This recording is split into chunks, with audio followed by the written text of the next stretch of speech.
you, Jeff. My name's Billy. I'm an addict. That's a pretty cool perspective here. Can't see too many people, and if I had any nervousness, it might help a little. I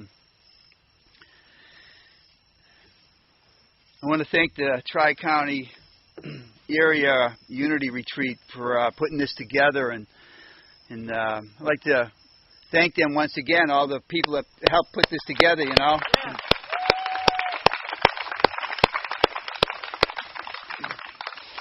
And if you're here this weekend and you might see some stuff that you agree with or disagree with, and you know, want to make some complaints, I'd suggest to get on the committee for next year.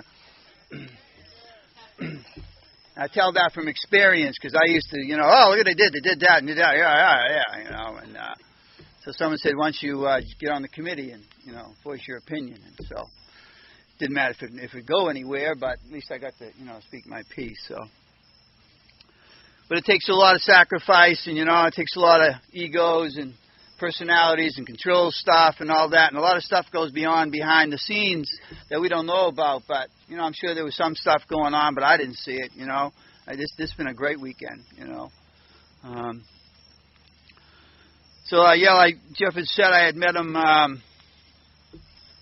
in Montana, and when I met him in January, I went to a convention, just got on a plane, decided to go to a convention by myself in Virginia. I like to do that stuff once in a while, and I called him up and said, hey, can you make it down for the day? And we hooked up for the day, and he asked me if I could, you know, come down here. And as long as I don't have other prior commitments, I say yes to Narcotics Anonymous. How can I say no to a fellowship that saved my life and continues to save my life and continue to show me a better way to live?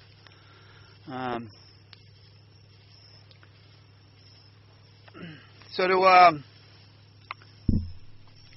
give you a little idea of who I am and where I came from, my using was very simple. First drug I picked up was alcohol, and every drug after that was a drug I was not going to use. Because I would rather put the focus on you than take a look at me. Yeah, I may be drinking. I ain't smoking that pot like them crazy potheads. All right, now I may be drinking and smoking pot, but at least I'm not doing that crack. And so on and so forth, because I would rather take a look at you than take a look at me. And it happened in recovery too. I'd rather put the focus on you than put the focus on me.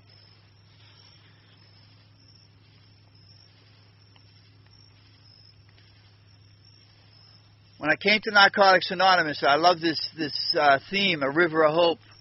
And I was thinking, it's like we've all come from the sea of despair, and now we're in the River of Hope. You know, like, wow, you know. Get out of that sea of despair and get into the River of Hope, you know. Like, what an awesome theme. And by finally making it to Narcotics Anonymous, I found some hope.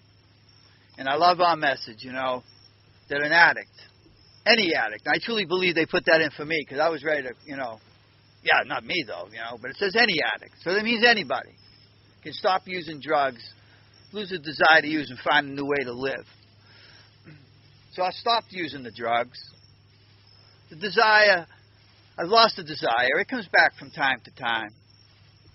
And a new way to live is a constant thing in my life. I'm always learning a new way to live. And Dot T used to say, if you haven't done it clean, you haven't done it yet. And there's been so many things that I've done before when I was using, but then when I've done them clean, they've been so different. Some were better when I was using, some is not as good.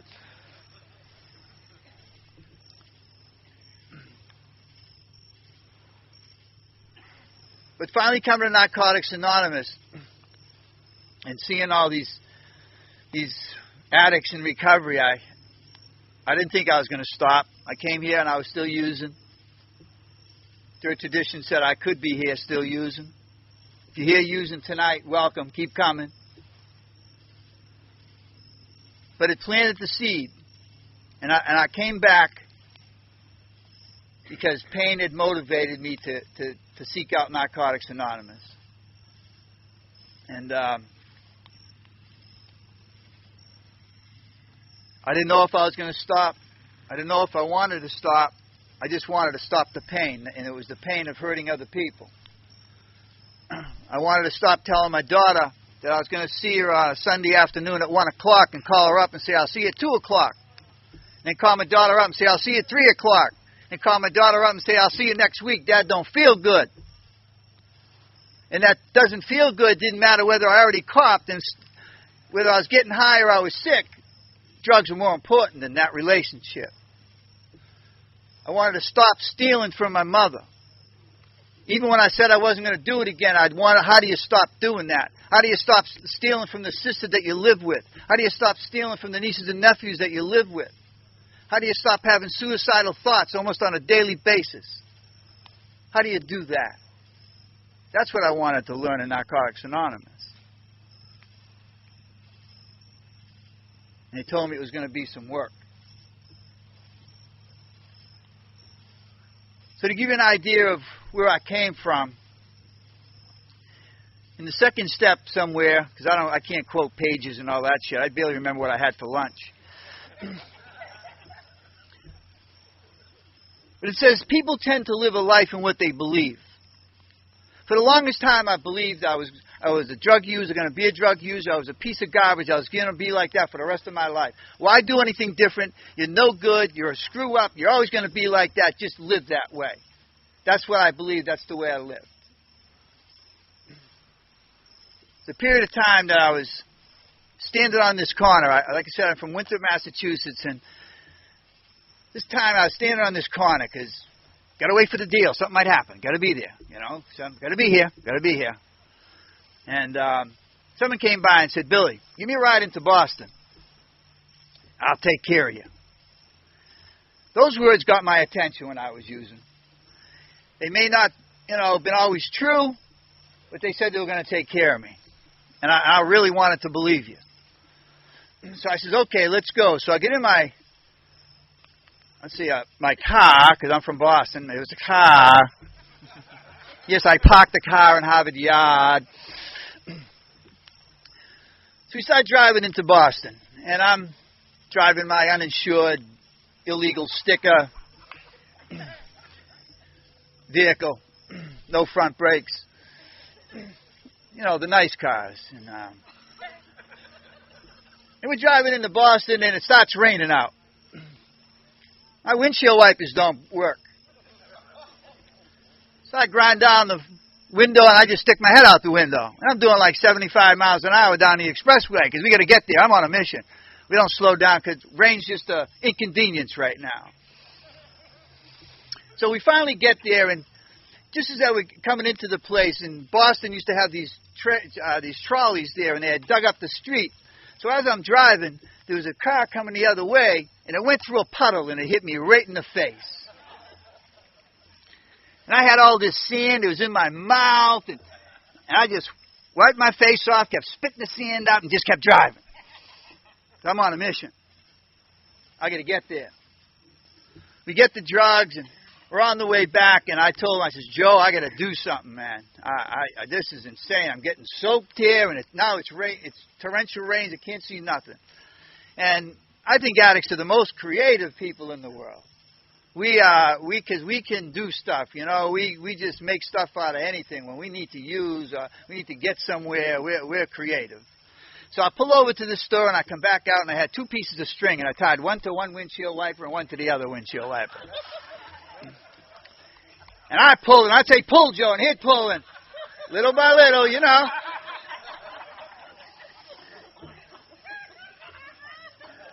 We made it home, we got high, and I thought everything was okay. But I found out that eventually the string gets wet and it breaks, so I upgraded to shoelaces because they're a lot more durable.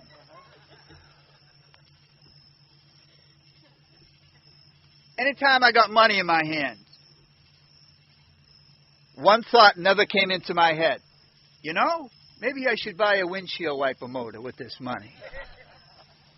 My rationalization and justification was it really doesn't rain that much in Boston anyways. I don't need windshield wipers. I'll be all right. I get by with this. That's what I believed. That's the way I lived. What a horrible way to live. What a horrible way to live. So today, like, I believe addicts can have more gratitude and things. I drive a car that has the windshield wipers that work. To me, that means a lot. Because I know what it is to drive something that isn't like that. And even when I was driving that car, I believed I didn't deserve anything better anyways. You don't deserve anything anyways. So it's an inconvenience. Big deal. I read one time, and this helps me a lot. Don't believe everything you think. That's for my safety and yours. Because my head can tell me some crazy stuff. I can believe some things, but don't believe it all. Now people say, like, oh, the committee goes to work. Up in my head. There's times I have conventions going on in my head. There's a main speaker yelling at me. There's little workshops going on. And because of all that's happening, there's definitely marathon meetings going on. And I got to try to quiet it down and say, listen, whoa. And all this stuff that all these committees are going on, it's fear of the future. It's stuff that ain't even happening yet. Oh, this is going to happen. I got to go over there. Then it's going to happen. Oh, my God. Then that happens. Then this is going to happen. I have this scenario of one thing after another. The first thing is yet to happen, but I got 9 things that are going to happen as a result of that first thing.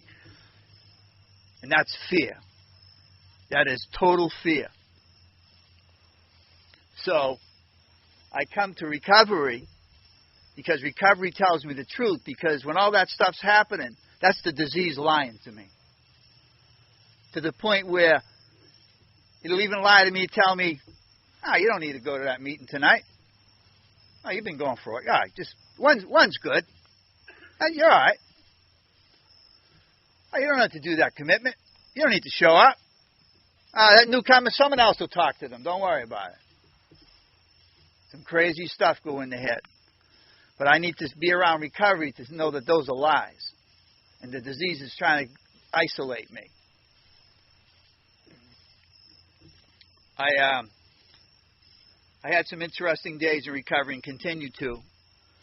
But one time, it was early recovery. I had 5 or 6 days clean. And every day I'm very fortunate in the area I live in, Massachusetts, that you can go to 2 to 3 meetings a day. All Narcotics Anonymous meetings. And I'm not saying that you need to go where you need to go. I go where I need to go. And I'm very fortunate that I have these Narcotics Anonymous meetings that I can go to 2 to 3 a day.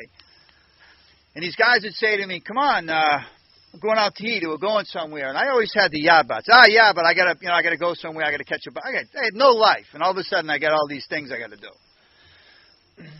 And after a while they realized, because of their own experience, that I was saying these things because of fear, and I didn't know how to socialize. How do you socialize? I need a substance to socialize. Take the substance away. How do I socialize? We were talking about it earlier. And my conversations on the street was, I'm looking. Are you looking? I was the straight money. Very short, 2-3 word sentences. There wasn't these long conversations unless you beat me or something, So after I kept saying to these guys, like, oh, no, I got to catch the bus. And, we'll give you a ride home. Oh, yeah, but I left my cigarettes home. I was still smoking at the time. And, oh, yeah, we'll give you some smokes. Oh, yeah, but I don't have any money on me. We'll buy you something to eat. Everything I came up with, they had an answer, And they wore me down with love, because they knew what I was doing. I was trying to isolate myself, and it was totally out of fear that I was doing this. So I go to the restaurant with them. I'm sitting there, and I got a bowl of soup. That was it. I barely finished that because, when I was out there using, from not eating too much, my stomach was the size of a raisin, Things have changed, but I was just sitting there, and I'm watching these guys eat, and they're having the mozzarella sticks, the appetizers. Food's like flying around the table. I'm sitting there, oh, my God. I haven't been around food in a while. Food wasn't a big thing on the agenda. I didn't wake up one morning saying, I'm going to have a good meal today. Like, as soon as I get that bag of dope, I'm getting a nice steak. That never happened. So I'm sitting there, and I'm saying, these guys, they're gonna want something. So I'm gonna let them know, how much I appreciated it too, because I didn't know these people. And I said, hey, guys, I know everyone that's sitting at this table. And I said, I really appreciate it. And when I get a job and I get some money, I'm going to remember who's sitting at this table. And I want to take you guys out, because I really appreciate what you're doing for me. And, this is really great. And they said, Billy, we really appreciate that gesture, but this is what we'd like you to do. When you get to a point where you got some money in your life and, and you can afford to take some people out to eat, what we'd like you to do is take out a newcomer. Do the same thing that we're doing for you. Because, see, we're already established in life.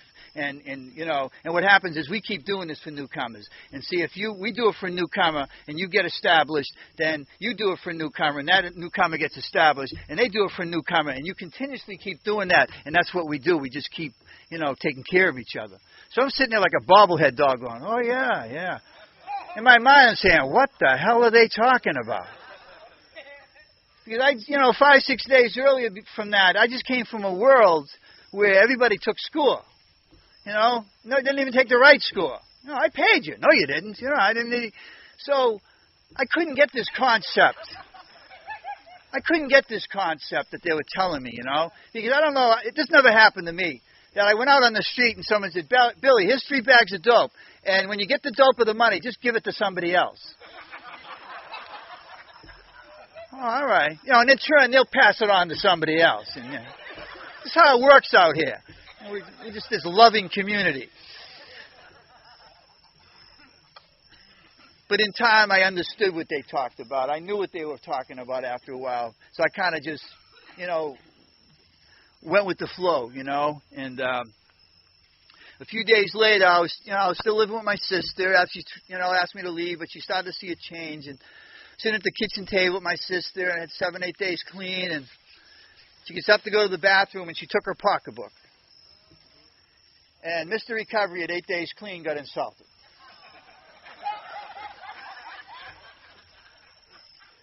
She came back from the bathroom and I said, sis, what are you doing? She says, what do you mean? I says, went to the bathroom. You took your pocketbook. I said, I got 8 days clean.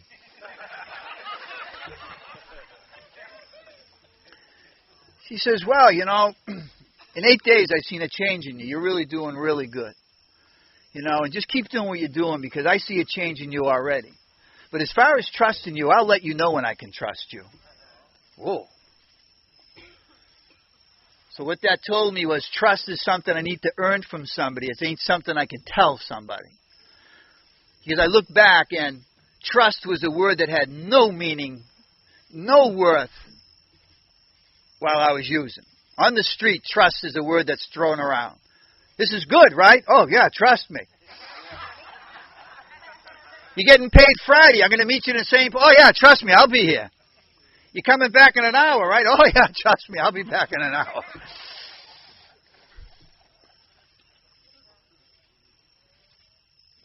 So I learned that trust was... And the most important part of trust I found is if I can trust myself, then I'm okay. Because it took a long time for other people to trust me. But I knew I could be trusted because I trusted myself. Through the work in Narcotics Anonymous, I got to a point where I could trust myself. And that didn't matter whether people trusted me or not. Of course, I wanted them to, but I knew I was worthy of it and I could be trusted. It was a matter of them coming because I need to allow people to go through their healing process.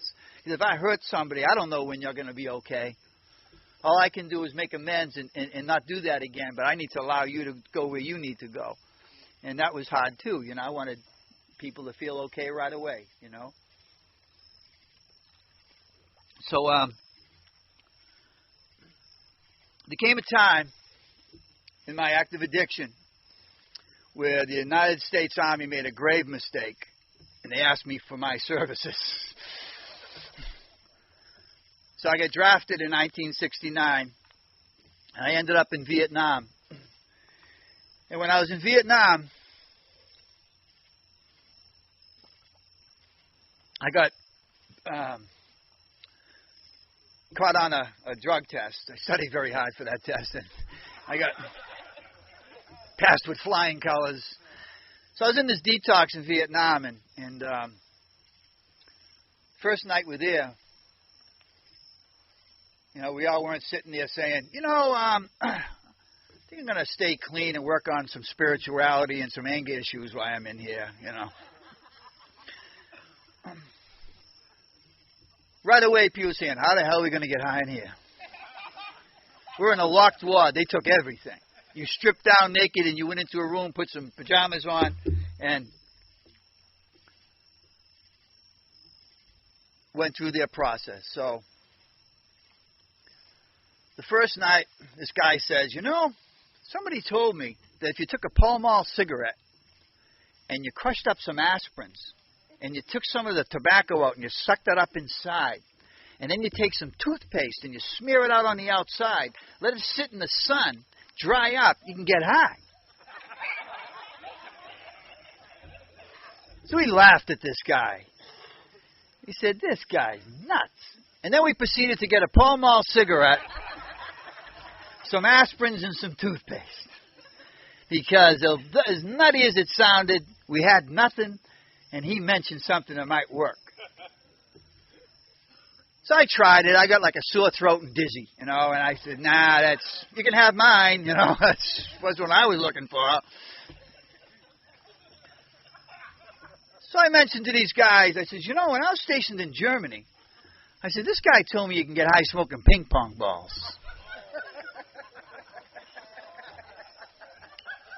And they laughed. I said, you know, I might give this a try, man. He says, Billy, do what you need to do, buddy. So I go to the rec hall and I steal a couple of ping pong balls. And I wait till like 2 in the morning. You know, one of the nurses didn't make the rounds that she was supposed to. So, you know, we know how to, do things when we can do it sneaky. And I'm sitting there and I'm getting this buzz on this ping pong ball I'm smoking. And I'm kind of gazing off into the ceiling, you know. I'm kind of glazing, you know. So one of the guys come over and he said, hey, Billy, I know I ragged you and called you crazy. Do you mind if I sit in with you? And I said, yeah, man, no problem, man. Little time went by, another guy come by, I know I called you crazy too, man. You mind if I sit in with you? You know, I see something's happening here. So the three of us sat there and smoked a couple of ping pong balls. The next day, I went to the rec hall. I stole 5 ping pong balls. Something's working. So before long, there's 8 of us in a circle. To the point where, like I said, we're very creative. Addicts are very creative, you know. We make pipes out of vegetables and fruits. And you gave us a 2x4 and a cat would make a pipe somehow, you know. I mean, we just get creative. When we need paraphernalia, we get creative.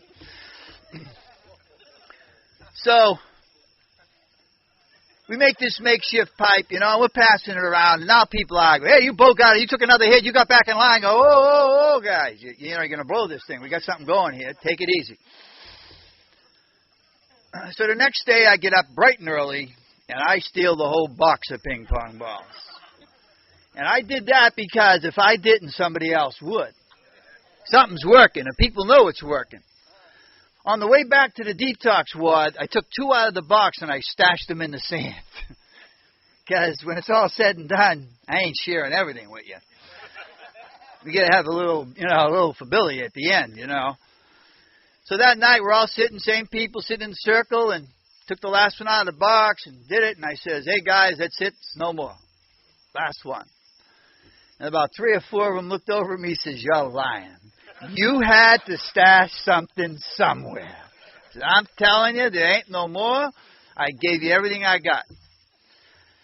So I went to the bathroom, the latrine in the Army. I went to the bathroom. I come back, and they flipped over my mattress.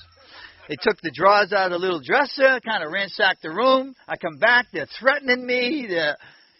I says, listen, guys, I don't have anything else. So needless to say, I would sneak off and, get a little buzz on, come back, and they would be looking at me. You high? No, man, I'm just tired. You could lie about that stuff. That is just a part of the insanity of the disease of addiction. If you take the substance of ping pong balls out of that story and insert any brand of insanity in there, any substance, that's what it is. It starts out, And it happened to me all along the way. Sometimes I had something or somebody else had something. And go, oh, you want this? Oh, no, you're crazy. And I see them getting a little buzz. And now I want to join in with you. And now we're arguing over it. And now I'm stashing some and I'm lying to you and I'm getting high and I say I ain't getting high. And one of the things with smoking the ping pong balls, basically what I was doing was smoking plastic. And what the high was, is I was shutting off the oxygen to my brain. And I was killing brain cells. But that's what the euphoria was. I'm lucky I'm speaking right now, you know what I mean? Like, every once in a while, two brain cells get together and I can do this. And I would, every night after we smoked, I would get horrible pains in my chest. I could barely breathe. I would get a massive headache, like there was a spike going through my head. The next morning, I'd get up and go, wow, that was, whew. But that night, I'd do it again. I'd rather pay the consequence of what that was because I was getting high. If I could change the way I felt, I'll pay the consequence. And a lot of times, I didn't even know what the consequence was. Sometimes I did, sometimes I didn't. When I stole money from my sister that I was living with, I knew she knew that. But it was going to be different. I got to do it. I got to feed myself. I got to get it in me. That self-centeredness, that obsessive compulsive. And people would ask me going, that ping pong story, did you make that up? I think I'd be sicker if I made it up. I ain't here to tell Mother Goose stories. Then I had a guy who says, hey, I seen you speak somewhere. He goes, ain't you the guy that smokes golf balls? I said, no, I never got that bad.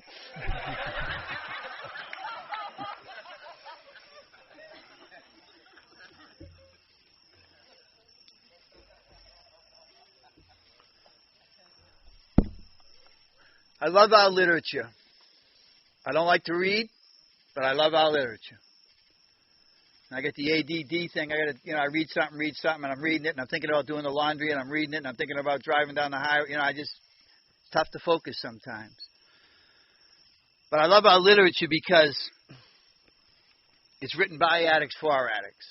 And one of my favorite paragraphs is 112, and it works how and why. And it says, we see that regardless of the presence or absence of material success in our lives, we can be content. We can be happy and fulfilled with or without money, with or without a partner, with or without the approval of others. We've begun to see that God's will for us is the ability to live with dignity, to love ourselves and others, to laugh, and to find great joy and beauty in our surroundings. Our most heartfelt longings and dreams for our lives are coming true. These priceless gifts are no longer beyond our reach. They are, in fact, the very essence of God's will for us. And that's how I try to live my life. But be trying to, there was so long a time recovery that I judged myself by my material success. I gotta have stuff. I need stuff. I gotta have stuff. That's what's gonna make me feel better. I need a woman in my life. She's gonna make me happy. I need a new car. It's gonna make me happy. I need an apartment on the ocean. That's gonna make me happy. I need a real good paying job. That's gonna make me happy. What happened is I had all that stuff and I was cuckoo for Cocoa Puffs. Out of my mind. And I'm saying, why? I got all this stuff. Why ain't I happy? I don't want to get involved in the steps. 12-step program. I wanted nothing to do with it. I like the fellowship. I want to come to dances. I want to go to conventions. I want to go to campouts. I want to go to the meetings, hang out later. I don't want to do any work. Read. Take a look at myself. Instead of looking at you, I look at you.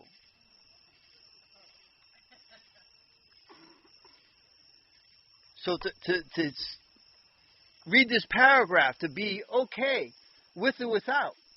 Be okay with it and be okay without it. And the approval of others. I used to be on a mission. I wanted everyone in Narcotics Anonymous to like me. And I wanted to like everybody in Narcotics Anonymous. I've given that job up. You can have it. I wouldn't suggest taking it. It's a lot of work. It's 24/7, 365 days a year, and you're never going to be satisfied. And the approval of others can get crazy because I could go somewhere and I'm holding the door open for somebody, and they don't acknowledge, thank you. This asshole.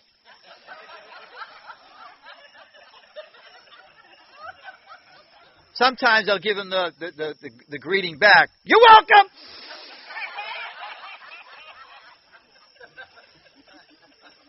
I'm driving somewhere and I'm this wonderful, courteous driver. I'm going to go ahead. You can cut in front of me. And I don't get the wave in the rearview mirror. I'll try to race up to him. Yeah, you're welcome. I just want to do those things because I didn't do those things before. I pushed you out of the way to get through a door. I drove around you over a sidewalk. I cut you off. I wasn't kind and courteous. I want to do those things to be okay with me. Whether you acknowledge that or not, it's got nothing to do with it. Nothing to do with it. I found the wallet. I was clean about, 8 years, 9 years. I called the guy up because I went through his wallet and found his ID, and I checked out all his credit cards and his money. You know, some habits are tough to kick. I didn't take anything, but, I checked out what he had. So I called the guy, and it was right around Christmas time, and he came down, and he says, oh, thank you, man. Oh, this is unbelievable. Oh, thank you. Here, let me give you some money, man. I says, oh, no. I said, just being able to return it to you is a reward in itself. And I was lying.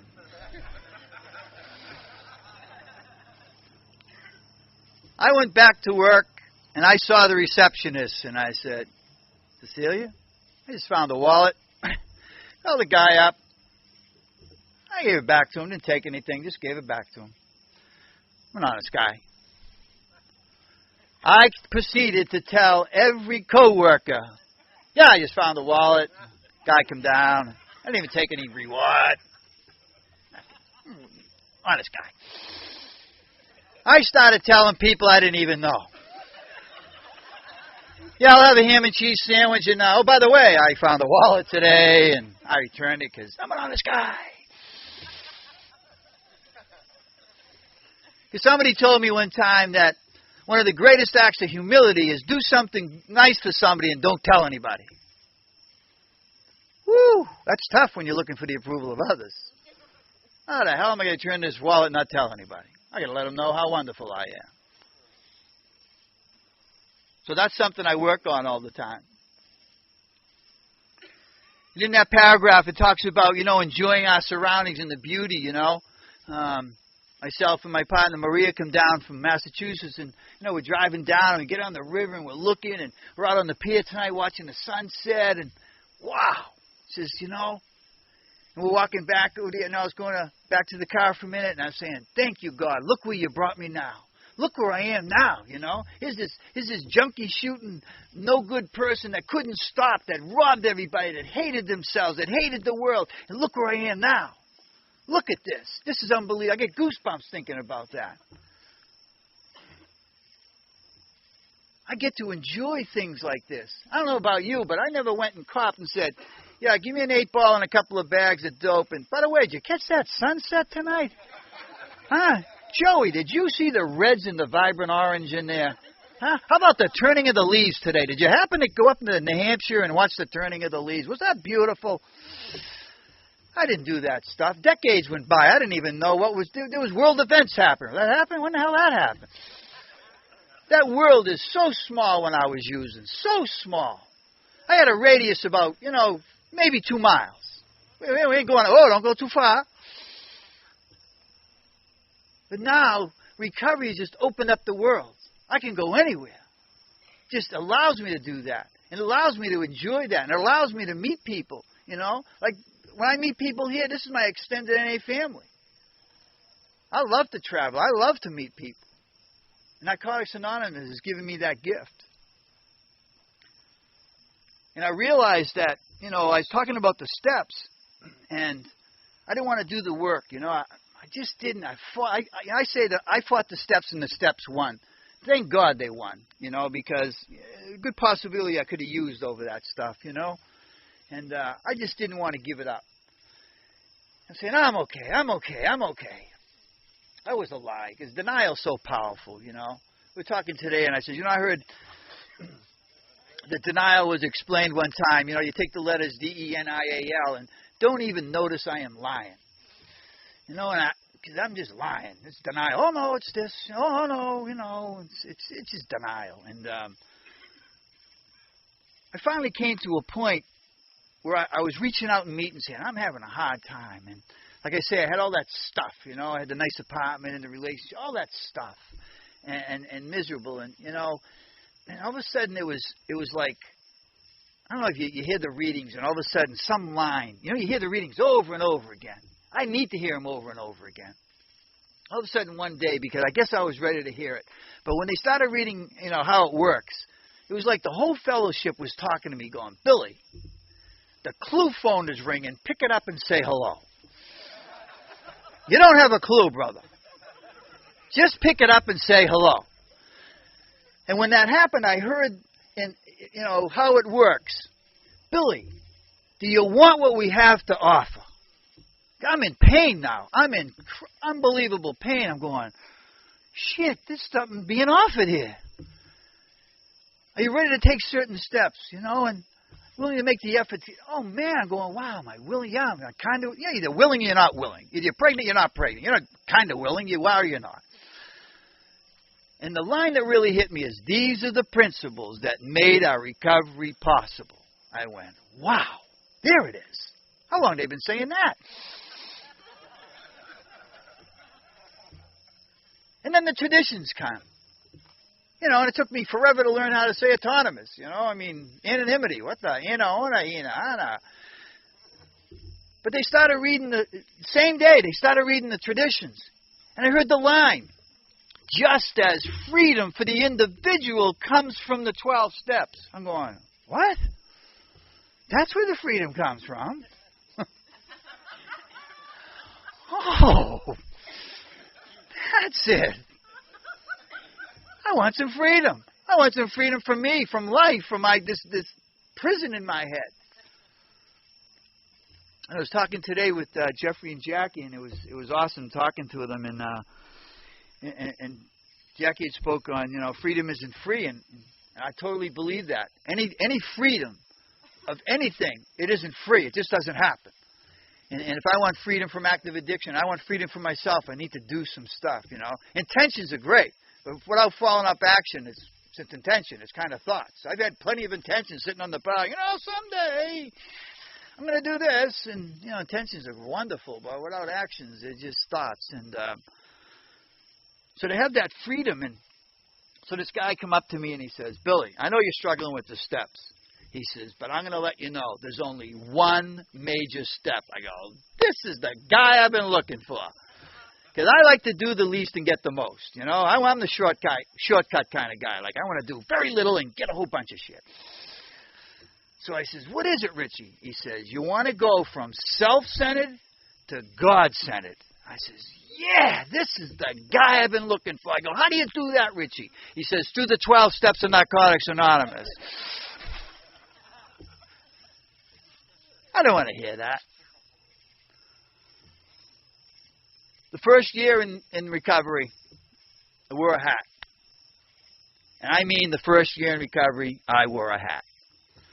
To a dance, to a meeting, to the beach, to a convention, anywhere you saw me, I was wearing a hat. And I'll remove my hat to show you why I was wearing a hat. I was wearing a hat because if you knew I was bald, you would not like me. That's what my head told me. But what it was is, I didn't accept myself for who I was. I had no self-acceptance. And I finally walked through that fear. And I walked into a meeting, and some people knew exactly what I was doing. Because, people watch, and they're there to, hold your hand and comfort you. And some people are just there to tell you brazenly outward. But, people come up and say, wow, man, you're not wearing a hat. I said, yeah, this is really hard. And in that time, when I was wearing that hat and I wasn't self-accepting, when I had no self-acceptance, I didn't accept you either. When you walked into a room, if you were big, large, small, whatever, I wanted to talk about you. If you were messing around with somebody, if I thought you were messing around with somebody, I'd talk about, hey, heard that so-and-so screwing this one. Hey, I heard this one screwing squirrels, whatever, I mean. I know I let some personal information go there, I guess.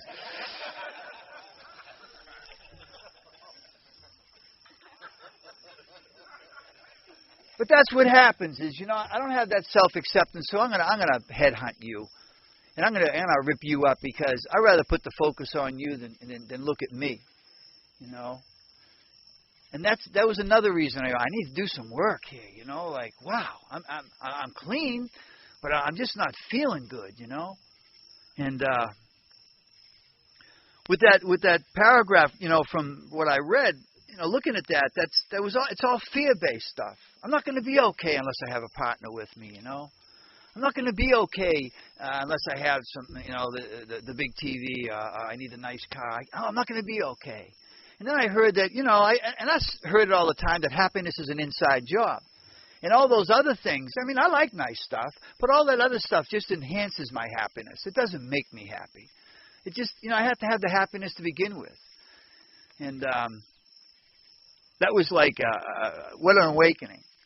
And then I heard, because at one time, too, my faith used to be, I have faith that everything's going to work out just fine. That's my control. That's like, because if it doesn't work out okay, I think, I'm screwed now. But over years of working on things, my faith is that no matter what happens, no matter what the result is, I'm going to be okay. And I heard faith explained as faith is belief without evidence. Because I needed evidence for a long time. Oh, Lord, prove it to me. Show me. Well, sometimes it isn't. You got to have faith. You got to hang in there. It'll happen. It'll happen. And one of the ways that the faith had developed was finally having a sponsor. I had a real bad sponsor for a long time. Didn't believe in the steps, backing off of service work, believed in all material success, degraded me all the time. I was sponsoring myself. I had a sponsor in name. Got a sponsor? I got a sponsor just so people would stop asking me if I had a sponsor. If you want to ask me if I was using the sponsor, then that was a different subject. But I finally came to let's work in the steps and get involved in them. And that's when I found out there's like 3 important relationships in my life. And one of them is with a sponsor, because the sponsor is going to guide me through the steps. That's what he's there for. He's going to guide me through the steps.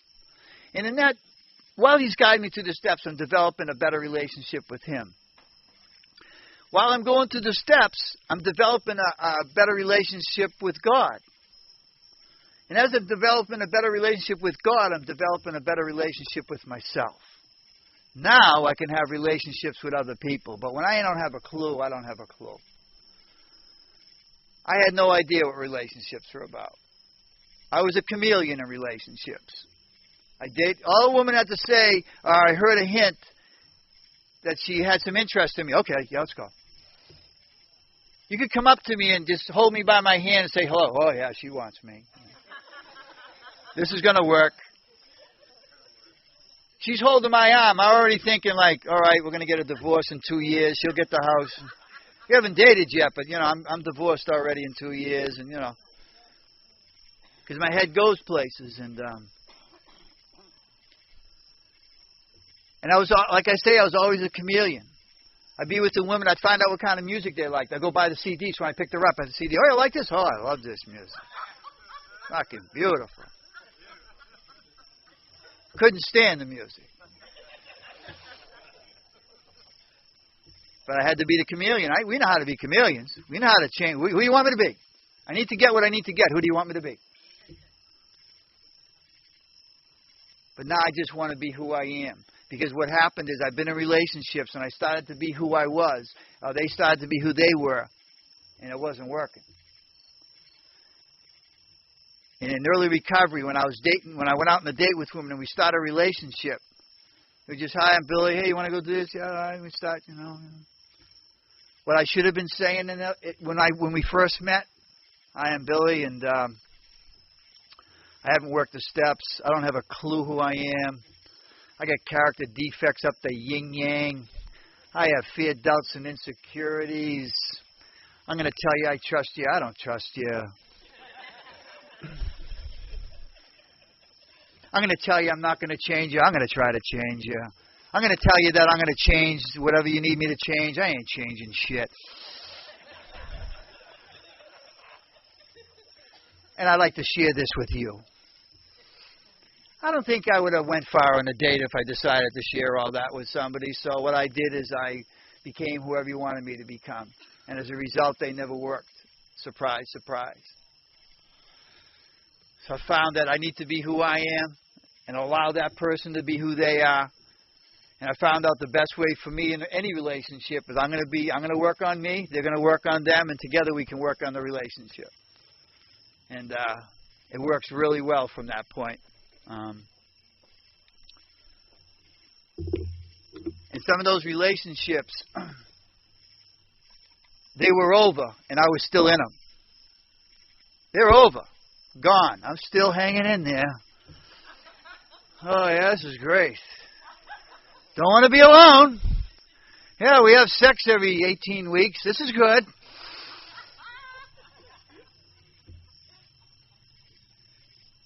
The sex became a real important thing. I had a lot of sex my first year, but I just wanted to have it with another person after a while,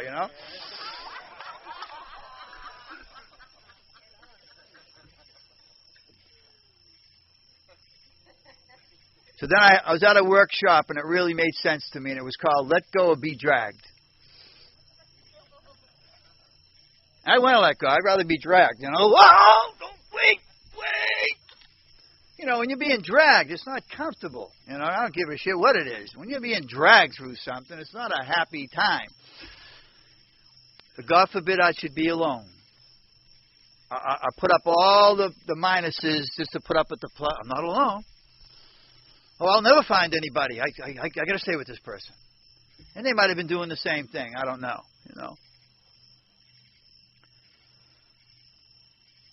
I was one of the people that said, this program don't work. Never worked the 12 steps, but this program don't work. It's kind of like going to the gym, right, and getting a personal trainer. He's going to put you this program so you can get better. And you go up and you go to the gym, and you just look at the personal trainer and you wave to him. And you never do the program. And you go, people going, that gym don't work. I go there, Jesus, almost every day. Just don't work. You see a personal trainer, yeah, he's there. You do any of the programs they have? There's other people doing it. So it's kind of like going to meetings and seeing other people do the program and saying, why is it working for them, but it ain't working for me? Well, probably if I did some work, and I got involved, probably will. So when someone tells me, now they'll come up to me and go, Billy, I don't know, this program don't work for me. I go, I'll tell you what. Do me a favor. Go through the 12 steps, and at the end of the 12 steps, come back to me and tell me whether it worked or not. How can you tell me something ain't working that you ain't doing? I said, I'm telling you that from experience, because that was my war cry. It ain't working. Didn't want to do any work, but it ain't working. It was easy for me to justify and rationalize why I shouldn't do it. But on the other side, it's become so much different. I got to watch the clock because I can talk a cat off a tuna boat, I'll tell you.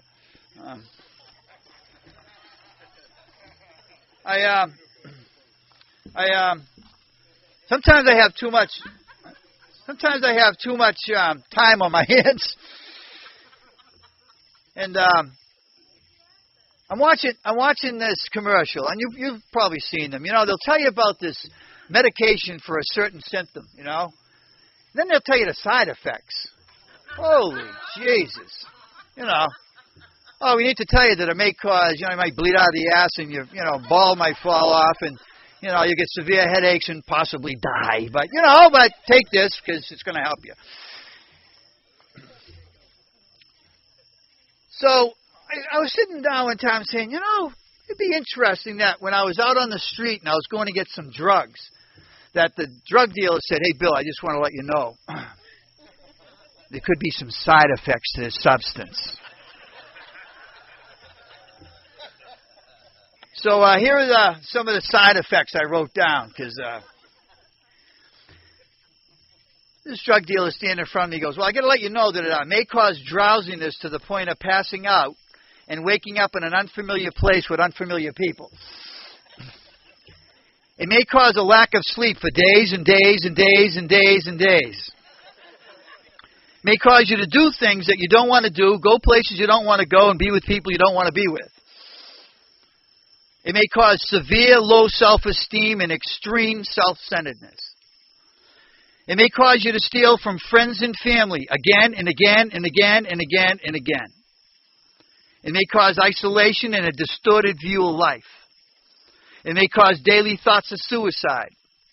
It may cause dishonesty, closed-mindedness, and unwillingness. It may cause lack of personal hygiene and the wearing of clean clothes. It may cause difficulty to look in a mirror. It may cause everything you own to be on sale.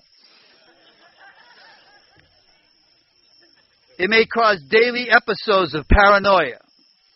It may cause a life of denial and self-hatred. It may cause difficulty with employment. It may cause mental and physical withdrawals. It may cause you to put the use of this substance ahead of the welfare of your family, wife, husbands, and children. It may cause homelessness. It may cause a diminishing of the spirit and loss of all hope. It may cause frequent visits to jails and institutions.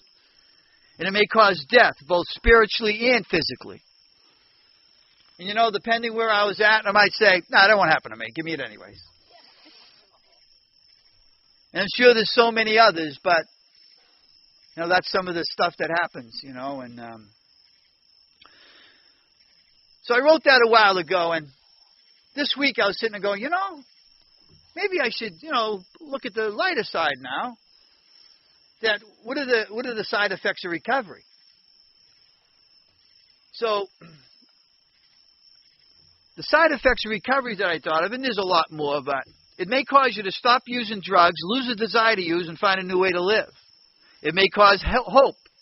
It may cause a day clean. It may cause to live and enjoy life without the use of drugs. It may cause finding employment and staying employed. It may cause to be of service to others. It may cause you to pay for things.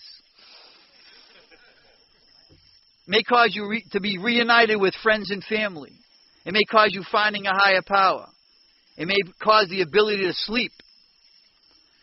It may cause you to stop harming ourselves and others. It may cause you to make amends. It may cause you to have faith. It may cause you to find out who you really are and practice self-love. It may cause you the wearing of clean clothes. It may cause you to become honest with yourself and others. It may cause people to believe in you. It may cause you to believe in yourself. It may cause you to wake up and actually know where you are. It may cause you to forgive both yourself and others. It may cause you to let go. It may cause you to get a better perspective on life. It may cause you to smell good again. It may cause you to become a productive member of society. It may cause you to arrest the disease of addiction just for today. It may cause you to be responsible. It may cause you to surrender. It may cause you to go from self-centered to God-centered. It may cause you to do things beyond your wildest dreams. It may cause you to have an awakening of the Spirit and to be a proud member of Narcotics Anonymous. So that's what I do when I have too much time on my hands. And I found in recovery that sometimes life gets difficult. Recovery offers, day clean and promise freedom from active addiction, but things happen. And back in 2005, I come home one day and told my wife, that I just got laid off from work. And our marriage wasn't going well at the time, and she says, I want a divorce. So after I grabbed my head from Stop Spinning, I said, okay, what do we need to do here? 5 months later, my mom died. I had changed careers that year. 55 years old, I decided to change careers because I heard of the things that happened in Narcotics Anonymous. During that time, I never thought of using drugs. The reason being, you told me, don't pick up no matter what.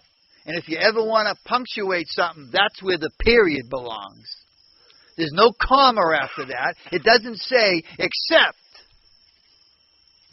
when a relationship goes bad and you get a divorce, except when your mom dies, except when you're unemployed, or anything.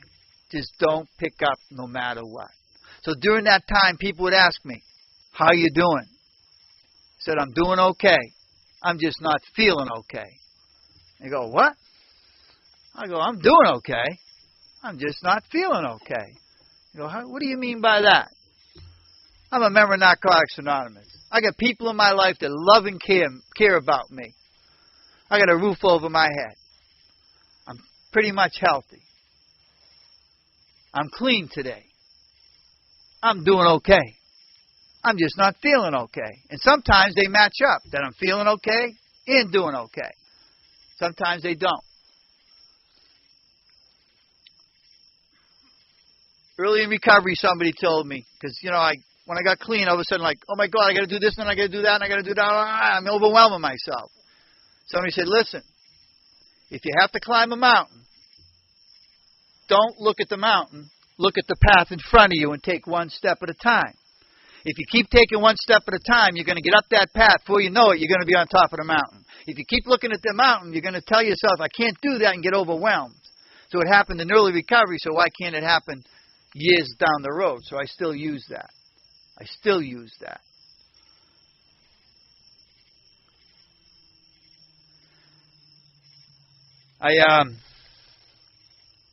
When I come to conventions, and I know I'm coming to a convention, and if I know if I'm going to share, I get cuckoo.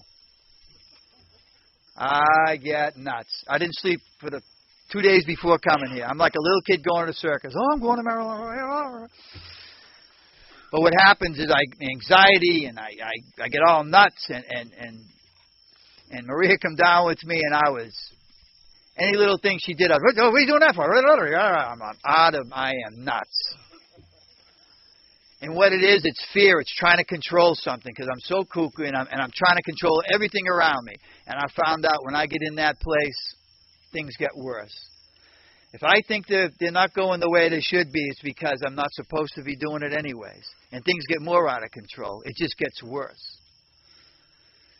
And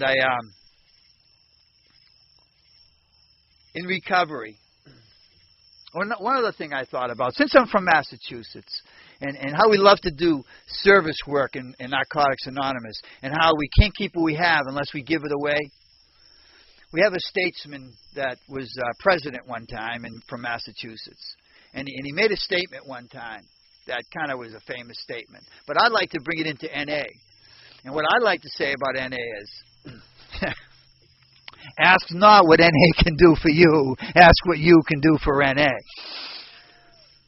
Because I believe, if you got to give it back. And if you don't give it back, it's tough to tag into something that isn't there. And just like my active addiction affected my family, so does in recovery. I've had, family members come to me or whatever, and they, and some of my nieces and nephews that I lived with, they never forget my clean day. They know it. They never forget. And I tortured these people, We were talking earlier about, I held them hostage. I drove them nuts, Lucky, it didn't get worse than it did. And one of my nieces gave me this card one time, and in the card, and I take this to heart, and I believe it's for us addicts. In the card it said, "May peace with the past and faith in the future gently guide you through today. You know, and that's the way I like to live, you know, and because I need peace with the past, you know, and I need to have faith in the future, you know, and I want to be gently guided through today because I can get crazy with that, you know. So what I'd like to leave you with is, may peace with the past and faith in the future gently guide you through today. Peace.